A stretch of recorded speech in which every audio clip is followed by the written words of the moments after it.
Rural నియోజకవర్గంలో 339 అభివృద్ధి పనులను ప్రారంభించారు. ఈ కార్యక్రమంలో మంత్రి Narayana, MP Vemireddy Prabhakar Reddy, MLA Kotamreddy Sridhar Reddy, MLC బీద రవిచంద్ర పాల్గొన్నారు. ఈ సందర్భంగా మంత్రి నారాయణ మీడియాతో మాట్లాడారు.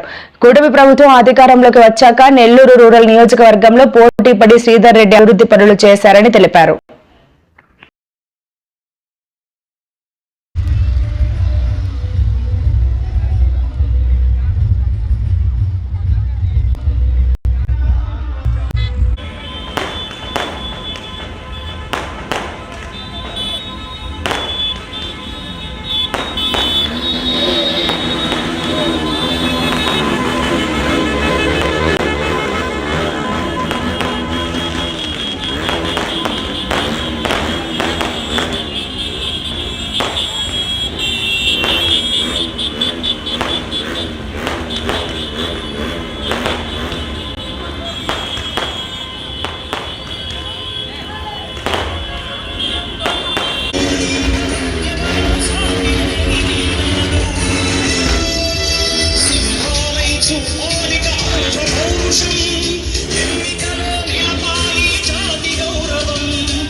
కేవలం 60 రోజుల్లో కంప్లీట్ చేసి ఈరోజు ఇక్కడ ఇనాగరేషన్కి మనందరం చూడడం, ఈ యొక్క ఇనాగరేషన్ కార్యక్రమం ఏర్పాటు చేయడం నిజంగా ఇది ఒక చరిత్ర. అంటే తక్కువ సమయంలో కేవలం 60 రోజులు నేను కూడా చేయించాను, చాలా తక్కువ సమయం, చాలా పనులు. కానీ అంతకంటే వేగవంతంగా ఈరోజు శ్రీధర్ రెడ్డి గారు చేశారు. శ్రీధర్ రెడ్డి గారి గురించి నేనేం చెప్పాలి, నాకంటే మీ అందరూ తెలుసు. అతను పట్టుదలకి మారిపోయారు. ఏదైనా పట్టుకుంటే అది ఎంజాయ్ వదలదు, మమ్మల్ని కూడా పట్టుకుంటే వదలదు. నేను చేశాను బీసీ భవన్, అంబేద్కర్ భవన్, నేను సెక్రటరీతో మినిస్టర్తో మాట్లాడడం చేస్తామన్నారు. నువ్వు లెటర్లు ఇస్తే అయిపోతుంది, బీరాలు ఫాలో చేసుకోవాలి. వెంటనే దాన్ని ఫాలో చేసుకొని ఫైల్ వాళ్ళ దగ్గర ఉంది, త్వరలో దాన్ని ఇస్తాను, త్వరలో కంప్లీట్ చేస్తాం. అదేవిధంగా ఏదైతే బ్రిడ్జి బుడ్డవాళ్ళ దగ్గర బ్రిడ్జ్ అడిగారు, దాన్ని కూడా వీలైన తొందరగా శాంక్షన్ చేసి చేస్తామని సందర్భంగా రూరల్ ప్రజలందరూ తెలియజేస్తున్నాను. ఒకటే, గత ప్రభుత్వం మీకు తెలుసు అనేక అవకాశాలు చేసి ఆర్థిక వ్యవస్థను ఎలా నడపాలో తెలియక అనేక అవకాశాలతో ఈ రాష్ట్రాన్ని అతలాకుతలం చేస్తుంది. ఫైనాన్షియల్ డిసిప్లిన్ లేదు. మున్సిపల్ శాఖ తీసుకుంటే మున్సిపల్ శాఖలో మీరు ప్రజలకు కట్టిన ట్యాక్స్లని సీఎం ద్వారా వేరే వాటికి మళ్ళీ చేశారు. ఈరోజు కూడా మున్సిపల్ శాఖకి 3,000 కోట్ల రూపాయలు మీరు కట్టిన ట్యాక్సెస్ సిఎఫ్ఎంఎస్ ఉన్నాయి. 3,000 కోట్ల రూపాయలు సిఎఫ్ఎంఎస్ ఉన్నాయంటే అక్కడ లేవు, అవన్నీ దారి చేశారు. ఏ మున్సిపాలిటీకి ఆ మున్సిపాలిటీ ట్యాక్సెస్ వాళ్ళు వదిలేస్తాం, వాళ్ళ కౌన్సిల్లో పెట్టుకొని వాళ్ళ అవసరాలను బట్టి వాళ్ళు ఖర్చు పెట్టుకుంటారంటే ముఖ్యమంత్రి గారు ఫైనాన్స్ డిపార్ట్మెంట్కి డిసెంబర్లో ఇచ్చారు. వాళ్ళు మన ఏప్రిల్ ఫస్ట్ నుంచి ఇస్తామన్నారు. అయితే దానికి సంబంధించి కొన్ని టెక్నికల్ ఏంటంటే కొంచెం రేపు ఎల్లుండో విడుదల చేయబోతున్నారు. రేపు ఎల్లుండో ఆ సిఎఫ్ఎంఎస్ గ్రీన్ ఛానల్ చేస్తున్నారు. గ్రీన్ ఛానల్ అంటే ఏ మున్సిపాలిటీకి ఇచ్చిన డబ్బులు వాళ్ళే ఖర్చు పెట్టుకునే విధంగా. అసలు మున్సిపాలిటీస్ ఏర్పడిందే ఒక సమరిపాలన.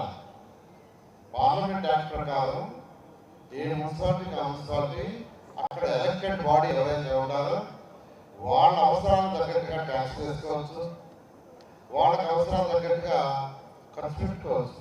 వాళ్ళ అవసరాలు అంటే ఎక్కడ రోడ్డు అవసరం, ఎక్కడ వాటర్ అవసరం, ఎక్కడ కమ్యూనిటీ అవసరం, అది సమరిపాలన.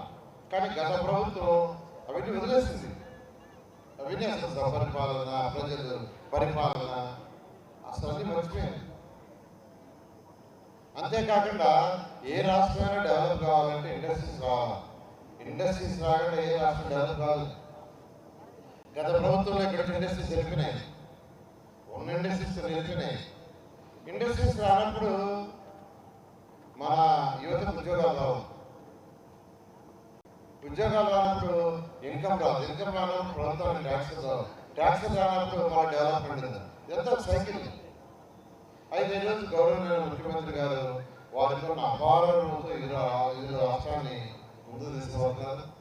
10 లక్షల కోట్ల దాకా అప్పు చేసింది గత ప్రభుత్వం.